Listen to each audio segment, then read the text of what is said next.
ছাত্রছাত্রীরা, আজকে আমি তোমাদের আমাদের পরিবেশ বইয়ের দশম অধ্যায় অর্থাৎ স্থাপত্য ভাস্কর্য ও সংগ্রহশালা অধ্যায়টির 158 পৃষ্ঠা থেকে 161 পৃষ্ঠা পর্যন্ত যে সমস্ত প্রশ্ন উত্তর হবে সে সমস্ত প্রশ্ন উত্তর করিয়ে দেব। তোমরা 158 নম্বর পৃষ্ঠায় দেখো নানা রকম সংগ্রহশালা। এখানে দেখো গল্প আকারে দেওয়া রয়েছে, তোমরা কিন্তু ভালো করে এখানে গল্পগুলো পড়বে। এখান থেকে যে সমস্ত প্রশ্নগুলো হবে সে সমস্ত প্রশ্নগুলো কিন্তু আমি শেষে লিখিয়ে দেব। 159 পৃষ্ঠায় ঠিক একই রকমভাবে তোমরা ভালো করে এই গল্পগুলো পড়বে। এখান থেকেই কিন্তু পরীক্ষায় প্রশ্ন আসবে এবং যে সমস্ত প্রশ্ন হবে এখান থেকে আমি কিন্তু শেষে তোমাদেরকে লিখিয়ে দেব। 160 নম্বর পৃষ্ঠায় তোমরা দেখো মহাত্মা গান্ধীর কথা। এখানে তোমরা দেখো গল্প আকারে দেওয়া রয়েছে, খুব ভালো করে তোমরা এই গল্পটি কিন্তু পড়বে। এখান থেকে যে সমস্ত প্রশ্ন হবে আমি কিন্তু শেষে তোমাদেরকে লিখিয়ে দেব। 161 নম্বর পৃষ্ঠা দেখো চলো বানাই সংগ্রহশালা। এখানেও দেখো গল্প আকারে দেওয়া রয়েছে এবং দেখো এখানে লেখা আছে, এবার তোমরা সবাই মিলে তোমাদের স্কুলে একটা ঘরে সংগ্রহশালা বানাও। স্কুলের কোনো এক অনুষ্ঠানে তোমাদের সংগ্রহ করা পুরনো জিনিসপত্র অঞ্চলের মানুষকে দেখাও। তোমরা নিচের জিনিসগুলো কিভাবে রাখবে তা সাজিয়ে লেখো। এখানে দেখো ক খ গ ঘ করে দেওয়া রয়েছে, এগুলো তোমরা কিভাবে সাজিয়ে রাখবে সেটা দিয়ে তোমাদেরকে কিন্তু একটা সংগ্রহশালা তৈরি করতে হবে। এরপর দেখো তোমাদের সংগ্রহ করা জিনিসগুলো কোন সময়ের তা জানার চেষ্টা করো। তারপর সাদা কাগজে তা লিখে লেবেল লাগাও। সেই সময় মানুষ এগুলোকে কিভাবে কাজে লাগাতো তা জানো। এগুলো কি দিয়ে তৈরি তা লেখো। কোন জায়গায়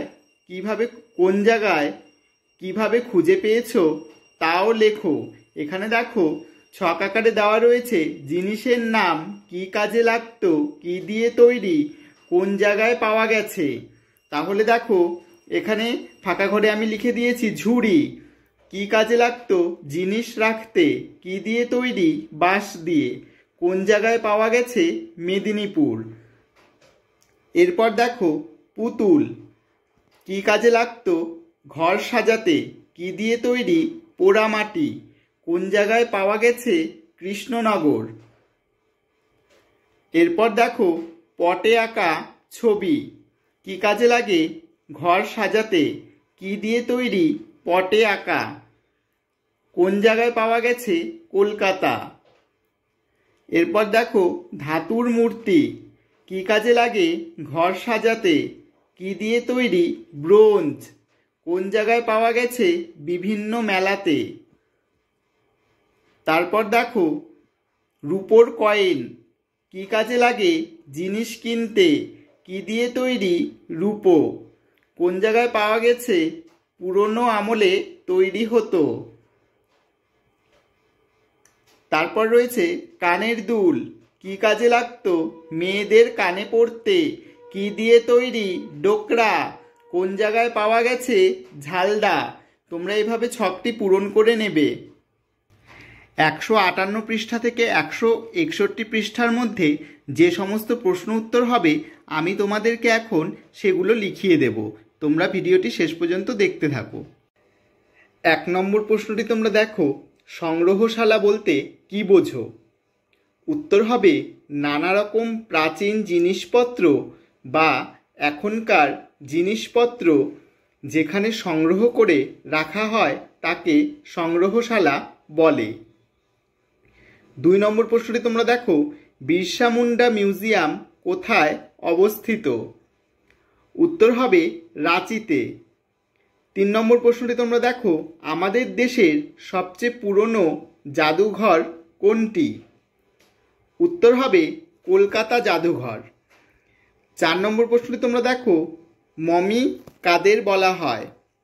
উত্তর হবে মিশর দেশের রাজা রানীরা মারা গেলে তাদের মৃতদেহ ওষুধ দিয়ে রাখা হতো, সেই মৃতদেহগুলিকে মমি বলে। 5 নম্বর প্রশ্নটি তোমরা দেখো, রাজা ভাত খাওয়া সংগ্রহশালা কোথায় অবস্থিত? উত্তর হবে আলিপুরদুয়ার জেলার বক্সা অরণ্যের মাঝে। দেখো এখানে বইয়ে দেওয়া রয়েছে জলপাইগুড়ি জেলার, আগে সেটা জলপাইগুড়ি জেলা ছিল, কিন্তু এখন এটা কিন্তু আলিপুরদুয়ার জেলার মধ্যে পড়ে, তাই আমি তোমাদেরকে আলিপুরদুয়ার জেলা লিখে দিয়েছি। 6 নম্বর প্রশ্নটি তোমরা দেখো, ভুটানের রাজার ও কোচবিহারের রাজার যুদ্ধের ছবি কোন সংগ্রহশালায় আঁকা আছে? উত্তর হবে রাজা ভাত খাওয়া সংগ্রহশালায়। 7 নম্বর প্রশ্নটি তোমরা দেখো, নয়া পিংলার পটচিত্র সংগ্রহশালা কোথায় অবস্থিত? উত্তর হবে পশ্চিম মেদিনীপুরে পিংলা গ্রামে। 8 নম্বর প্রশ্নটি তোমরা দেখো, নয়া পিংলার পটচিত্র সংগ্রহশালা বিখ্যাত কেন? উত্তর হবে রং বেরঙের পটচিত্রের জন্য। 9 নম্বর প্রশ্নটি তোমরা দেখো, লেপচা মিউজিয়াম কোথায় অবস্থিত? উত্তর হবে কালিম্পং জেলায়। এখানে তোমাদের বইয়ের দেওয়া রয়েছে দার্জিলিং জেলার কালিম্পংয়ে, কিন্তু কালিম্পং তখন জেলা ছিল না, এখন কালিম্পং একটা জেলা, তাই আমি কালিম্পং জেলায় কিন্তু লিখে দিয়েছি। দেখো 10 নম্বর প্রশ্নটি তোমরা দেখো, লেপচা মিউজিয়ামে কি সংগ্রহ করা হয়েছে? উত্তর হবে নানা ধরনের লেখাপত্র ও পুরনো দিনের জিনিসপত্র। 11 নম্বর প্রশ্নটি তোমরা দেখো, গান্ধী স্মারক সংগ্রহালয় কোথায় অবস্থিত? উত্তর হবে উত্তর 24 পরগনা জেলার ব্যারাকপুরে। 12 নম্বর প্রশ্নটি তোমরা দেখো, গান্ধী স্মারক সংগ্রহালয়ে কি আছে? উত্তর হবে মহাত্মা গান্ধীর ব্যবহার করা জিনিসপত্র। 13 নম্বর প্রশ্নটি তোমরা দেখো, কোন বিজ্ঞান কেন্দ্রে আকাশ দেখার ব্যবস্থা আছে? উত্তর হবে দীঘা বিজ্ঞান কেন্দ্রে। 14 নম্বর প্রশ্নটি তোমরা দেখো, কোথায় সামুদ্রিক মাছ জীবন্ত অবস্থায় রাখা আছে? উত্তর হবে রাখা আছে কাচের বাক্সে। উত্তর হবে দীঘা বিজ্ঞান কেন্দ্রে। 15 নম্বর প্রশ্নটি তোমরা দেখো, বৃষ্টির জল সংরক্ষণের মডেল কোথায় রয়েছে?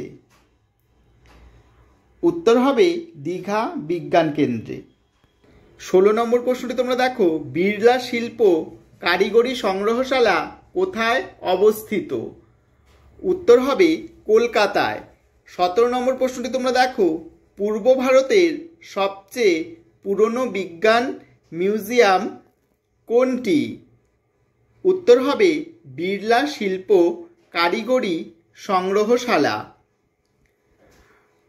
18 নম্বর প্রশ্নটি তোমরা দেখো, নকল কয়লার খনি কোন সংগ্রহশালায় রয়েছে? উত্তর হবে বিড়লা শিল্প কারিগরি সংগ্রহশালা। 19 নম্বর প্রশ্নটি তোমরা দেখো, গুরু সদয় দত্ত মিউজিয়াম কোথায় অবস্থিত? উত্তর হবে কলকাতা থেকে খানিক দূরে ঠাকুরপুকুরের ব্রতচারী গ্রামে।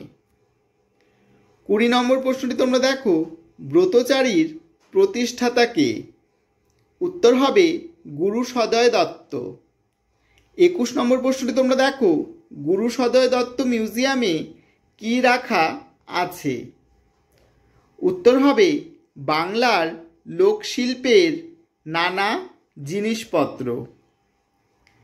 22 নম্বর প্রশ্নটি তোমরা দেখো, জাতির জনক কাকে বলা হয়? উত্তর হবে মহাত্মা গান্ধীকে। 23 নম্বর প্রশ্নটি তোমরা দেখো, গান্ধীজির পুরো নাম কি?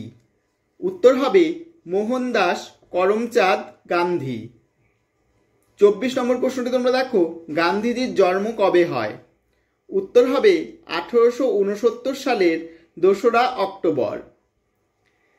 25 নম্বর প্রশ্নটি তোমরা দেখো, সততা ও সত্যের প্রতি আগ্রহ কার ছিল? উত্তর হবে মহাত্মা গান্ধীর।